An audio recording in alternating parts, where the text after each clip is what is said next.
सीखना जिन्हें अपनी सिर्फ एक्टिंग स्किल्स को पॉलिश करने के लिए है, उन्हें ही किसी इंस्टीट्यूट या मेरी एक्टिंग एकेडमी में आने के लिए मैं नहीं कहूँगी। जिन्हें लाइफ को समझना है, जीवन को के बहुत सारे एस्पेक्ट्स को ऑब्जर्व करना है, वो सभी किसी भी क्राफ्टशिप में जा सकते हैं। Okay. Not only actors but you can say writer, say director, cinematographer, lyricist, composer, sculpturist, कोई सा भी आर्ट फॉर्म आप पकड़ लीजिए, है ना। तो पॉलिशिंग वही करने के लिए अपने आप को फील करेगा या किसी इंस्टीट्यूट या मेरे पास आएगा जिन्हें लाइफ को बहुत ही बारीकी से समझ करके उसको अपने डेस्टिनेशन पे पहुंचना है। Okay. So understanding, observing and सबसे पहली चीज़ और important cheese, acting is all about recreating things. जो हम all about recreating things, okay, है ना। हमारे लाइफ में, दुनिया में, समाज में, हमारे इर्द गिर्द जो भी घटनाएं घट रही हैं, जो भी हम ऑब्जर्व कर रहे हैं in and out, personally, professionally, सड़क पर चलते हुए, हम उन्हीं सब चीज़ों को तो एक अलग आर्ट फॉर्म में प्रेजेंट कर रहे होते हैं। हाँ, करेक्ट। सो एक्टिंग वो वही है, राइटिंग वही है, हमारे आसपास जो कुछ भी हो रहा है उसको रिक्रिएट करना। तो उस फॉर्म को समझना, उसकी बारीकियों को समझना, किस इंटेंसिटी पे डिलीवर करना है, किस जोन में डिलीवर करना है।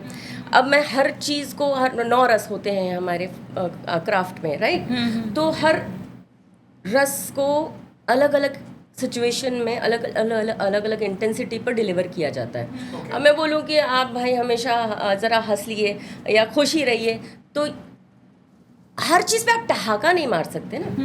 हाँ, करेक्ट। अगर मैं आपसे कहूँ आप ज़रा रो करके दिखाइए, तो आप दहाड़ कर हर चीज़ पे नहीं रो सकते ना। नहीं। कहीं पर आपको डल रखना पड़ेगा, दोनों ही इमोशन बात कर लेना, है ना। बिल्कुल ही कोई बोले अरे यार सटल करो, बहुत सटल करो और सटल करो, अंदर ही रखो। रोना है बट अंदर से रोना है, हंसना है लेकिन अंदर से हंसना है। मतलब राइट, परफेक्ट। मतलब मेरे वो हंसी, वो खुशी मेरे फेशियल एक्सप्रेशन में नज़र आनी चाहिए, मेरी आंखों में नज़र आनी चाहिए, मेरी बॉडी में नज़र आनी चाहिए। कोई मुझसे कहे हंस के दिखाओ तो फिर मुझे अर्चना जी बनना पड़ेगा। तो ऐसे ही सिमिलरली रुदाली, अगर रोने वाली, दोनों दो एग्जाम्पल के तौर पे दो इमोशन पकड़ के चल रहे हैं। अगर हम सैड या एंगर या इस तरह के जो हार्ड इमोशंस होते हैं उनकी बात करें तो हर, जैसे रुदाली एक बहुत इंटरेस्टिंग फिल्म है, आर्ट फिल्म कहते हैं हमारे लैंग्वेज में उसे। तो आप देखेंगे तो उसमें चीख दहाड़ करके वो रोते हुए नजर आते हैं। ओके, है ना। अब मैं कहूँ कि आपको सिसकियाँ ऐसी लेनी है कि सिर्फ और सिर्फ आपको सुनाई पड़े, डायरेक्टर या किसी और तक को समझ में ना आए, तो आप क्या करेंगे?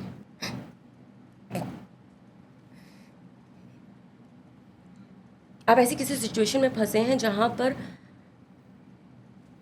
4 गुंडे बाहर खड़े और आप छुपे हुए हैं किसी चीज़ के अंदर, तो वहाँ आप कैसे, आप ऐसे करके तो पकड़ ही लेगा।